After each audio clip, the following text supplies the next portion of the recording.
Hello, BookTube. Well, it's Thursday, and for a few channels on BookTube, that means Poetry Thursday, where we read poetry and talk about poetry a little. And I skipped Poetry Thursday last week, and a number of you emailed me and said, did you skip because you know what's coming? Because you don't want to talk about some of the figures that are coming up? It actually isn't true. I know you won't believe it, but it actually isn't true.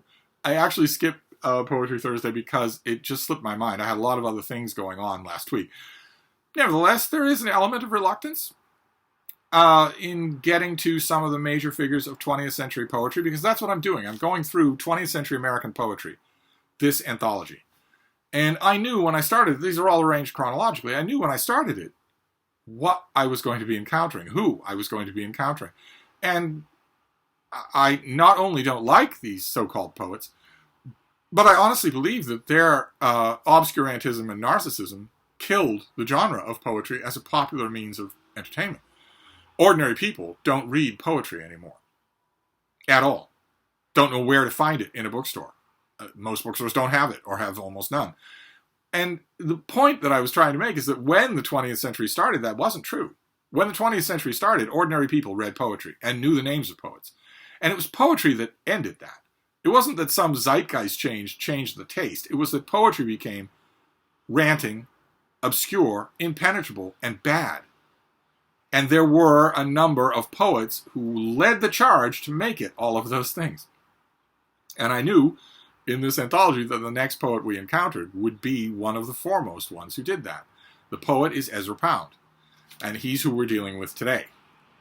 And, of course, this book has a lot of Ezra Pound in it, and also a long introductory essay to the man and his work. We don't need to hash over all that. Suffice it to say that we talk on this channel all the time, and on BookTube all the time, about the whole effort of separating the art from the artist. That the artist doesn't need to be a good person, especially in the yardstick of the 21st century Twitter. The artist doesn't need to be a good person for their art to be good.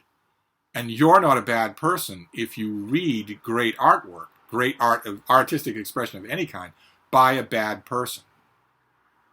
We've gone over that many times. I've been refreshed. It's been very refreshing to see the level of nuance and complexity and flexibility that conversation generates in this little corner of BookTube. I can say from first-hand experience that those conversations have been much better, much more adult, much friendlier, much more loose-limbed than what I've encountered when I taught students those same questions. But when it comes to separating the art from the artist, you're going to be talking about evil. Sooner or later, you're going to be confronted with evil. It's one thing if an artist, double parks or jaywalks or even, sleeps around on their partner, their wife, or their husband. It's one thing if that's the kind of thing we're talking about. Social or personal failings or transgressions are one thing. But then there's evil. What do you do when the artist, a writer, a painter, or whatever, is evil? That makes separating the art from the artist much more difficult to do, obviously.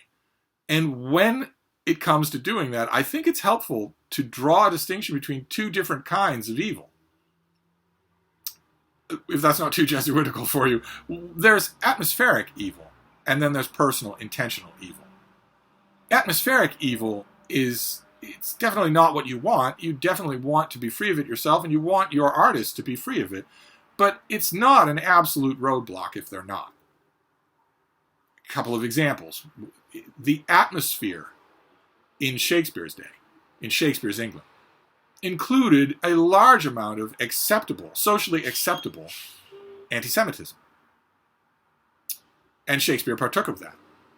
He wasn't a trailblazer, and it sold. It put bottoms in seats. So he partook of that, probably didn't examine it all that much, didn't think of it much.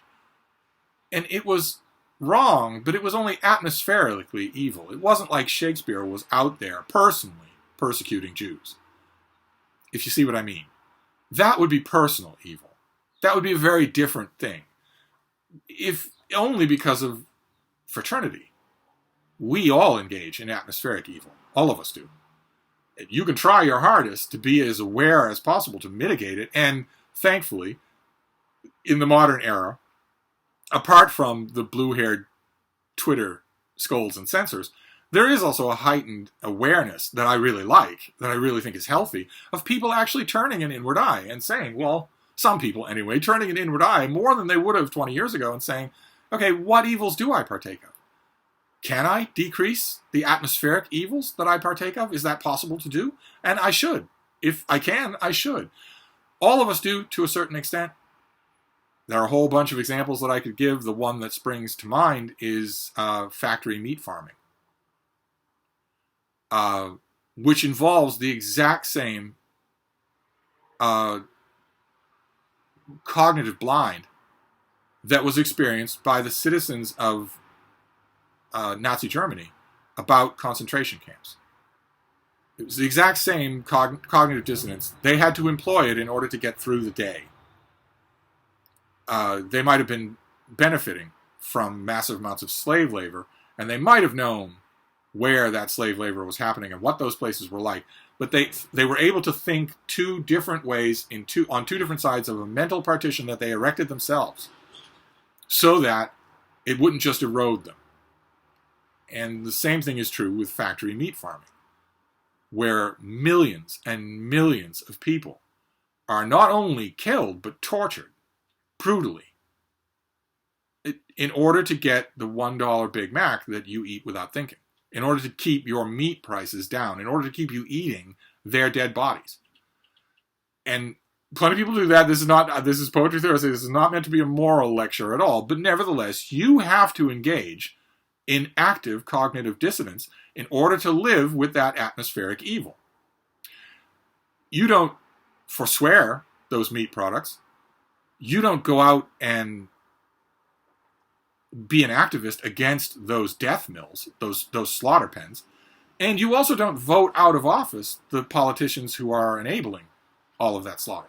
You engage in cognitive dissonance on the subject of factory meat farming to the extent that you don't even look on YouTube for readily available free videos of some of those animals in the hour of their death. Plenty of video footage has been smuggled out. Some of it has been proudly displayed by the abattoirs themselves. You know that video is out there. You know that footage is out there, and you can't unsee it once you see it. It's horrifying. And it directly imposes a moral question on you, where if you don't look at it, the moral question doesn't feel quite so direct. So in that sense, you aren't going to a slaughterhouse yourself and killing these things, torturing them. They don't just, we're not talking about just a fatal electric shock or a block coming down on the head. It's torture. They're a long time dying.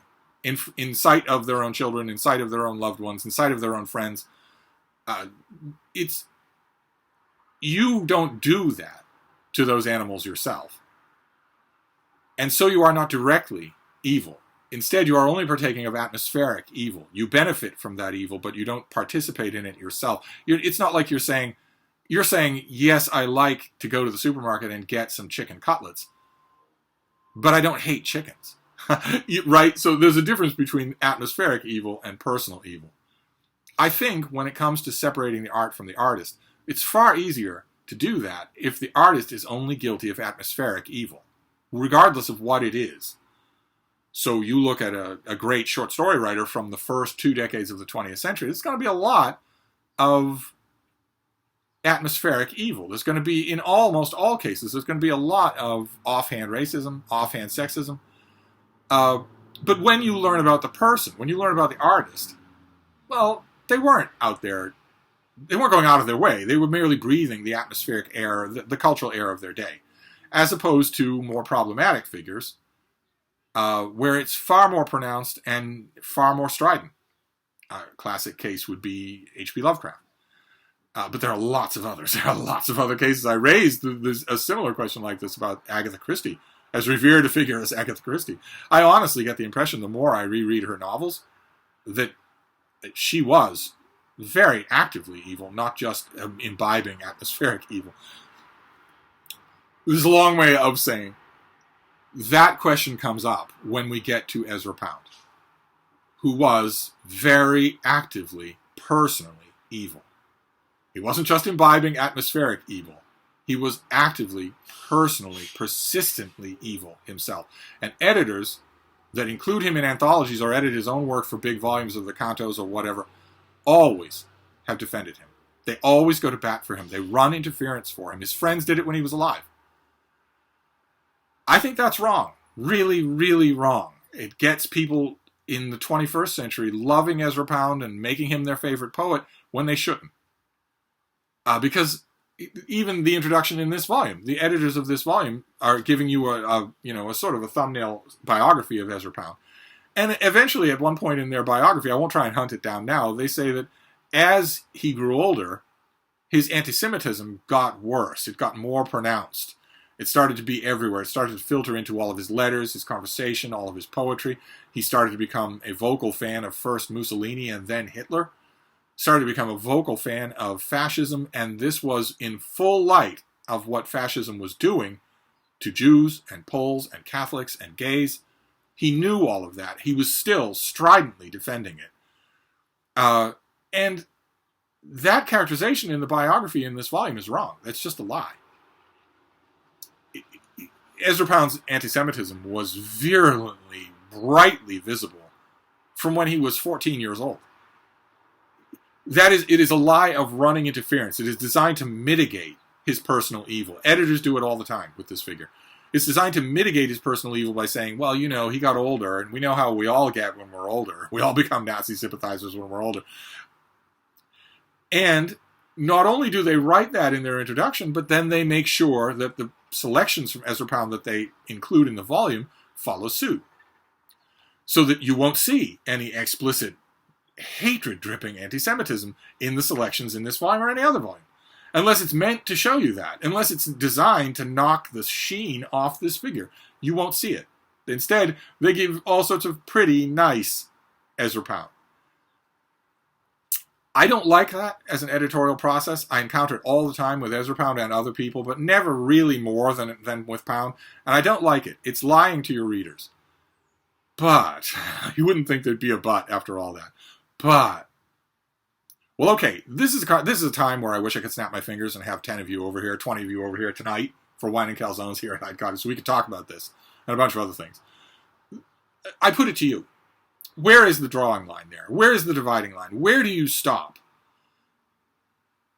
Do you say, okay, in your terms, atmospheric evil, okay, definitely like the product of the writer, even though they were atmospherically evil. What about personal evil? Intentional, persistent personal evil. Do you rule it out then? I know we talk about separating the art from the artist, but do we reach a point where we say, okay, but no, this artist was a vile, horrible human being, so I am not going to separate the art from the artist when it gets like that. Instead, if the artist is going on radio extolling the virtues of Hitler, I'm not going to read his work, no matter how good it is. Do you draw the line there? Or, in my own case, I actually have drawn a line long since. I've made my peace with the fact that art can come from almost anywhere. I found that it usually doesn't come from completely debased sources, but that might be a very Catholic thing to say, so I won't stress it. My own line has been, I will definitely read the work. I won't banish it from my mind. I won't banish it from my eyes. I will banish it from my personal library, but I won't ignore it. No matter how bad the writer is. The work will still cast a shadow. The work is still there. To a limited extent, the work is still standing separate from the artist, so I will still look at the work.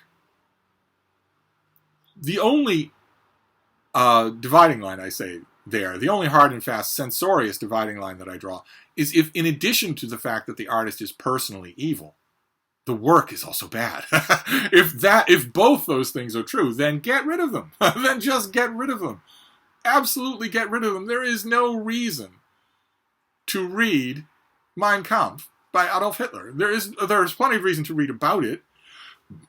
And there was a big, really meticulously scholarly edition of it in Germany that is interesting in its own right, in terms of the history of the production of one of the worst books in the world, in the history of the world.